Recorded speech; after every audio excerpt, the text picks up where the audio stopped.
If only people knew that to be creative, you don't need to start from ground zero. To be creative in any space, find ways to leverage what you have in order to do novel things.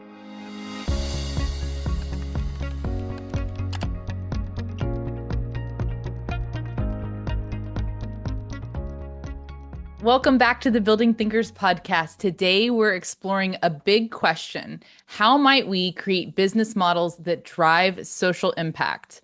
Not just models that generate revenue, but ones that expand access, create value for communities, and open up new possibilities for the future. My guest today has lived this question from multiple vantage points. She began her career as a scientist, conducting breast cancer research, but soon found herself captivated by a different kind of inquiry. How people search for solutions in domains they've never encountered before. That led her to earn a PhD in strategy, studying how first-time biotech founders navigated the uncertainty of raising seed capital. That same curiosity and problem-solving mindset now fuels her work in higher education. She served as dean of 2 business schools and now leads her own company, Executive Education Advisory Group, where she helps colleges and universities build innovative, socially impactful programs and business models, especially in spaces they haven't entered before.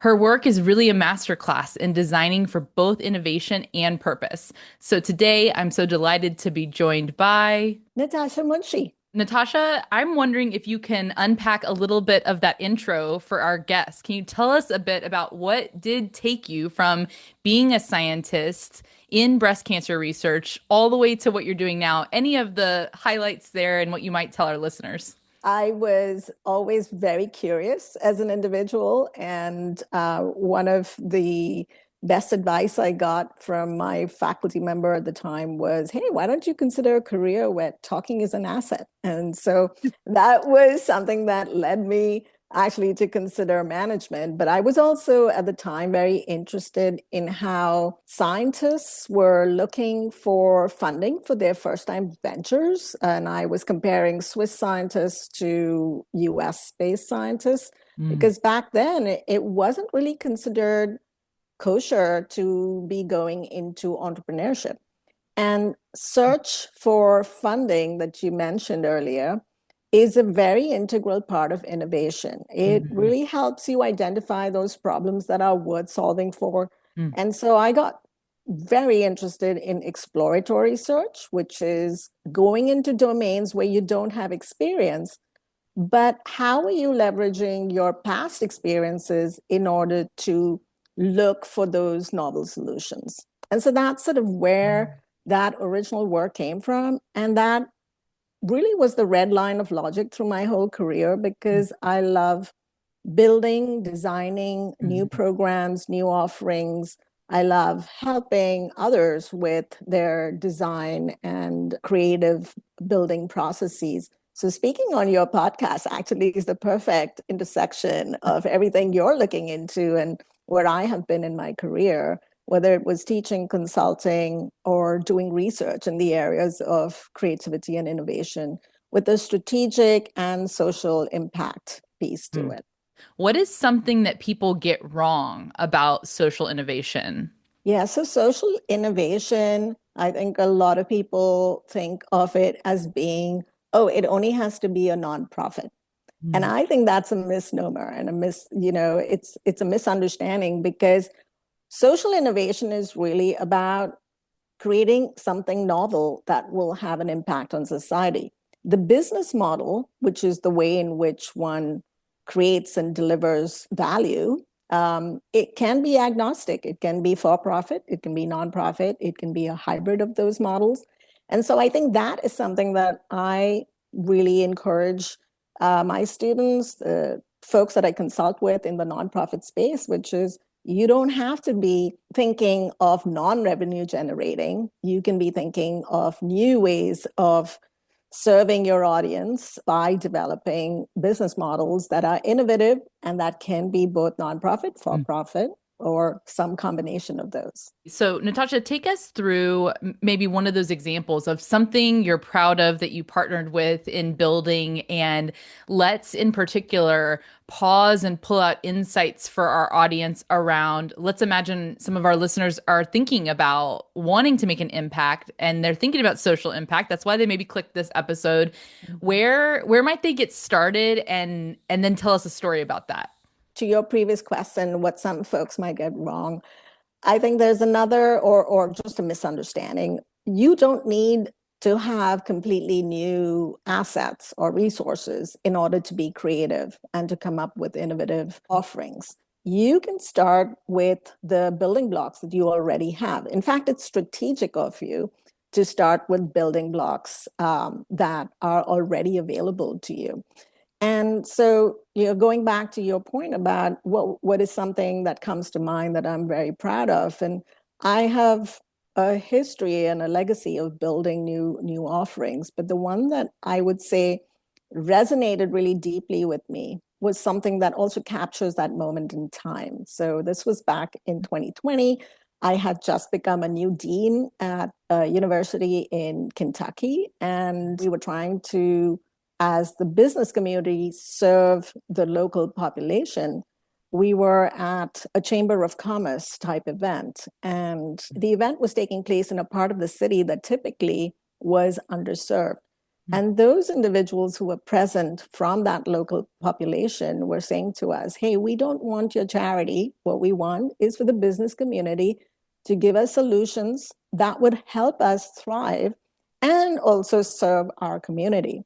And I used a tool, which I'm happy to talk about as well, which is a creativity tool called Idea Box from Michael Michalko's book, Think of Toys. It's a fabulous book. Effectively, the Idea Box tool that Michalko talks about, you're leveraging the assets you already have and you're combining them in novel ways. In thinking about what solution could I, as a new business school dean, deliver for a local population that was typically underserved in terms of the offerings that one builds at a business school, I use that tool to help me build this certificate offering, which specifically targeted minority women entrepreneurs who were giving back to the community through their entrepreneurial offerings. And we didn't charge them anything for it. We created it as a non-credit certificate program, but we had the community involved, as in the business community involved. So we had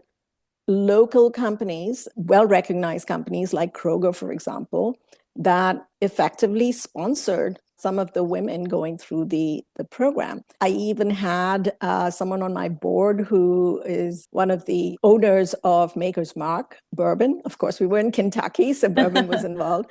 He offered 25% of the revenues from each bottle sold to be a contribution towards that particular offering to support female entrepreneurs. You had a buy-in from the business community in order to help women entrepreneurs in the society create something that was of high impact. So again, it's just a question of how do you combine things that you already have in order to be able to serve something that not only created a social impact, but I would say also helped to create overall value, economic value as well. Okay, so let's say that you see a problem, see a need, and you're trying to work with those things that you have. Mm-hmm. What else might you say when you're working in the social impact space are really either key elements or steps or lessons learned that maybe our listeners might run into as they're trying to kick around their own ideas? I think partners who amplify your voice is really important. And that partnership can come about in many, many different ways. Just to give you a small example of looking for instructors for these programs, it was very important to find individuals who looked like the folks who were going through these programs, because that helps to serve as role models, and also this idea of lifting your sights. So I feel like that's a really important thing too, which is raising your sights so that you can aspire to something beyond, stretching yourself beyond Mhm. what you know, what you feel might be your limits. And the other thing that I feel is very important is having those champions. So, on one hand, you have the amplifiers who are amplifying your voice, but then also the champions who are going to be supporting you, whether you're the one who's building the program or whether it's for the folks going through the program. But champions are really important because they're the ones who are going to keep you on that path. It's so easy to give up or to say, oh, this is really hard. I can't do it. To be creative, you really can leverage resources you already have to be strategic. But some of those resources can also be the partnerships that you have Right. to create those offerings.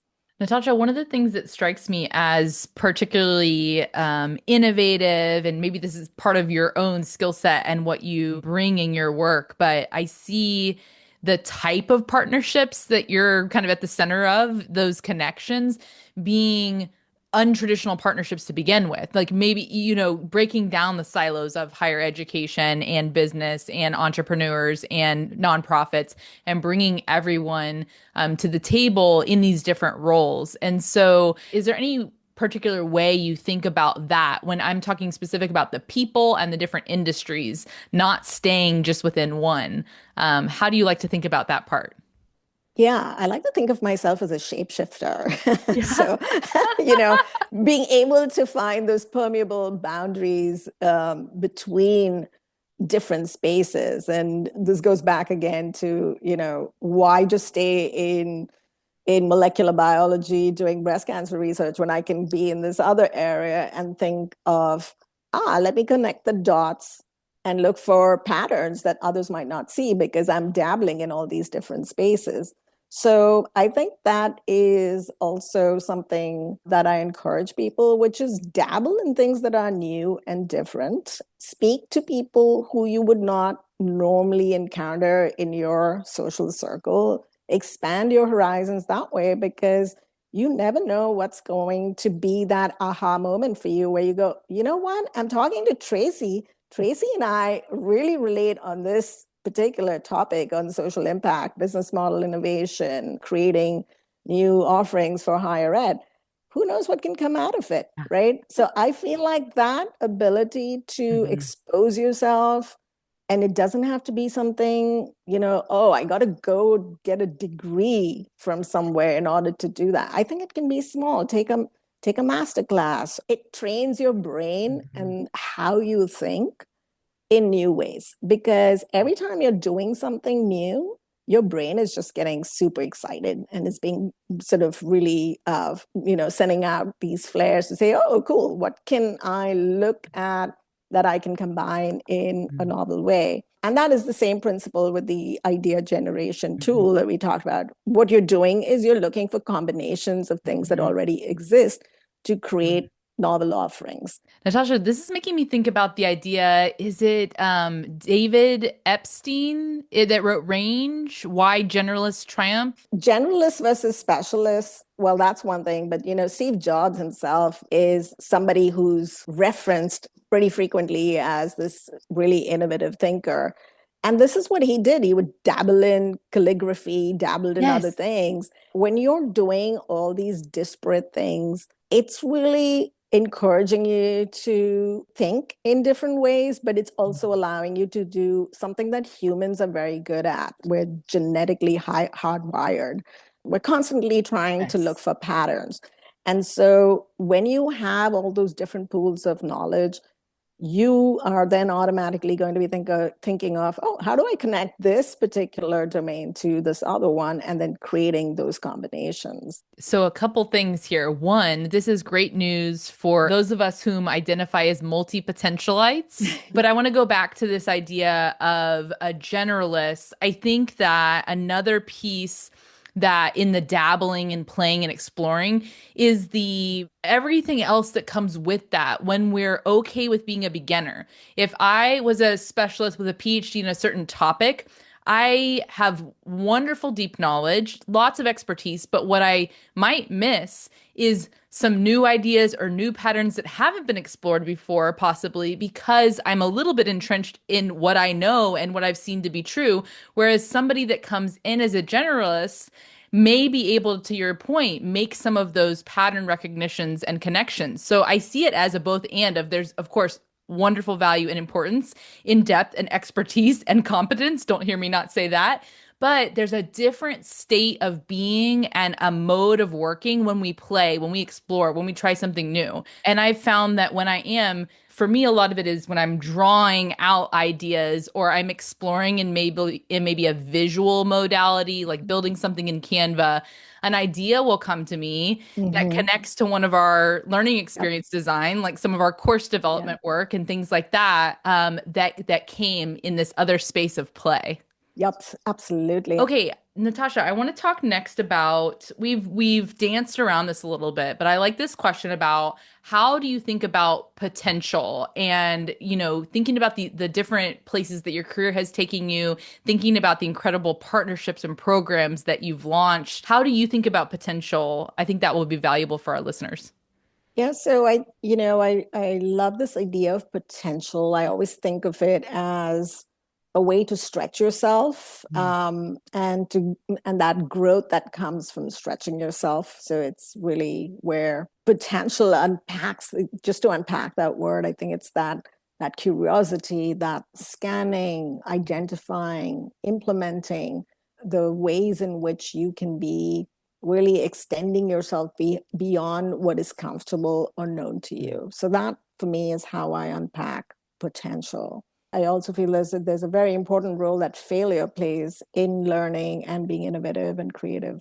And so learning for fast from the mistakes that you're making, Mm. not huge, terrible failures, but making small errors along the way is a great teacher for how to be able to realize your potential. I think that's so powerful. What do you think this world needs more of right now in this space that we've been talking about?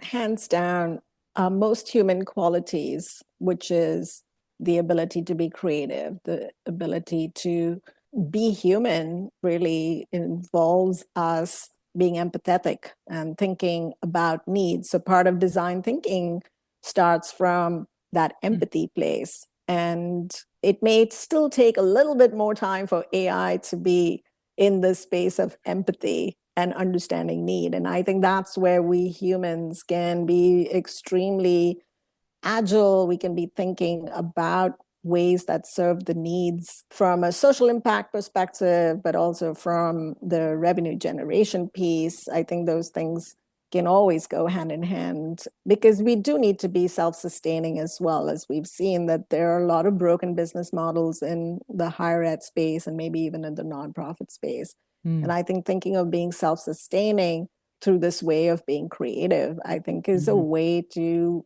really think about not only existing as an enterprise, whether it's your own company or whether it's a company you're working for. It's this ability to be self-sustaining and also to think of how you're contributing value to society. As humans, our biggest success story has always been curiosity, it's Mhm. always been creativity, it's always been empathy.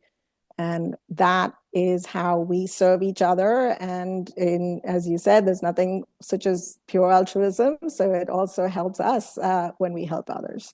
I love that. If you were redesigning higher education for the future of work that is really here, what would that look like? And feel free to build again upon the other work that you're doing, and I'll chime in too. I think it comes back to that idea of lifelong learning.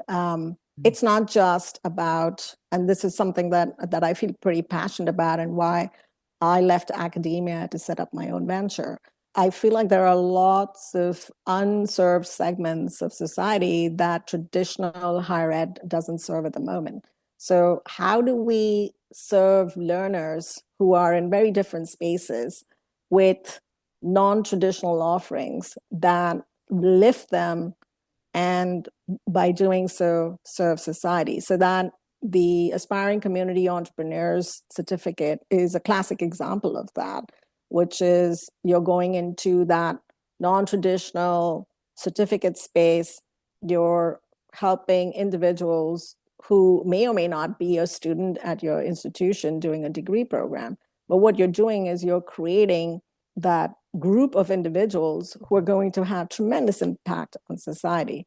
So finding people in their moment of need in terms of, and what I mean by that is to say in their moment of need for what they need to know skill wise Mm. is really critical, because that is what lifelong learning is about.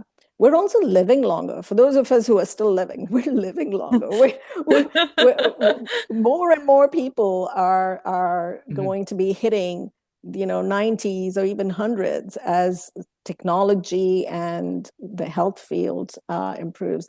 So to think of education as something that you only do within a discrete time frame when you're younger in life, I feel is a type of ageism. And I do think that we should be more willing to consider that not only do we want to learn beyond those traditional years, but we also want to learn different things as we go through different phases in our lives. So I think that's a piece that as we're building curriculum, as we're building it, not to only focus on, hey, this is this is a sausage factory and we're sending you out as the sausage that we've basically given you. I know, what a gross example of a No, sausage I'm factory, going but with it. but essentially you're just packing them up and then sending them out as processed meat, right? Yeah. So I think instead of that, thinking of, okay, how do we really unbundle education to think of what is the skill you need at either that moment in your life, that phase in your life, as Mm. well as how can we have you come back to learn the skills and the functionalities, the domains of knowledge you need as you maybe change your career path, or maybe you go into a different industry, maybe you want to be an entrepreneur. I think that's the piece that I think would be very cool, which Mhm. is really not putting everybody through the same process, but Right. really creating bespoke education that serves the needs of the masses. Ooh, now you have my mind like exploding in all sorts of different directions. So from this kind of conveyor belt that I was starting to think about into, I like to think about the exponential power of that's this is back to potential, the exponential power of potential in humans, whether Yes. they are 3-year-olds or they Yeah. are 83-year-olds in all these different environments, all different lived experiences. What is possible for them? What lights them up? What makes them curious? And one of my favorite things, again, no matter where I've been in my education journey, because I have worked with 3-year-olds and I've worked with 83-year-olds and everybody in between, really, at this point, um, is when that love for learning, Mhm. even if it's just a little smile that I see pop up as they, have figured something out, or a natural curiosity, or leaning towards a book or some sort of knowledge or skill. I think that that is so powerful because maybe full circle back to this idea that it's not charity, but it is lifting up and empowering individuals who can then serve others, who then can be mentors to others, who then can have their own self leadership to say, this is what I want for my future. This is where I want Absolutely. to make an impact, whether it is in Silicon Valley at a Mhm. startup, or whether it is in academia, or going to another country and changing their education system and supporting it for underserved students, whatever that might be. I think that there's nothing to me that's more worth our time and energy in all these different ways than figuring out that bespoke education to meet more students. I don't even so much like the terminology anymore, meet them where they are, because I think that language even has kind of a deficit mindset. I more like to think now about like having a high bar and high expectations for all, and then supporting student, if we're talking about students, to meet and exceed that, and then go on to wherever they want to be. So I Yeah. don't know if any of that Yeah. resonates with you. Absolutely. And that's really why I created Executive Education Advisory Group, because I see, rather than meeting them where they are, as opposed to that potential that you talk about, which is meeting them where they want to be, Yes. or where they Yeah. aspire to be. Never say never. Lifelong learning is, again, one of those things that as humans, it gives us the power to do well and to do good. And so that's really where I feel like what you're doing, Tracy, is I think really, something that is going to be hugely transformational in how you're designing programs and offerings. But this is where I feel like we can come together and serve the higher ed community, but also serve society at large. It's so powerful, Natasha. I'm wondering if you could think about this sentence stem. I like to ask if only people knew. And so, as you think about what we've discussed and as we start to wind down, what would you say if only people knew, either when it comes to social impact, innovation work, creativity, wherever you want to take us? If only people knew that to be creative, you don't need to start from ground zero. To be creative in any space, and whether you're creating an impact at the societal level, whether you're creating an impact within your organization, or whether you're creating an impact for your family or yourself as an individual, find ways to leverage what you have in order to do novel things. And I think that is where more of us would be Mm. creative and innovative if we were able to think that way. That's so powerful. Natasha, thank you so much for your time, for your expertise. It's just a delight to have conversations. And I think this won't be our last conversation. I think we'll stay connected. Thank you again so much. And for our listeners, if you enjoyed this episode, we would love if you would leave a rating and review and share the podcast with somebody. That helps us just reach more listeners with the Building Thinkers podcast. And you will also be soon seeing a blueprint for thought that goes along with this episode. I think we're going to build upon this idea of the idea box and create something to help you all continue to reflect and think about these ideas. So thank you again, Natasha. Thank you, Tracy.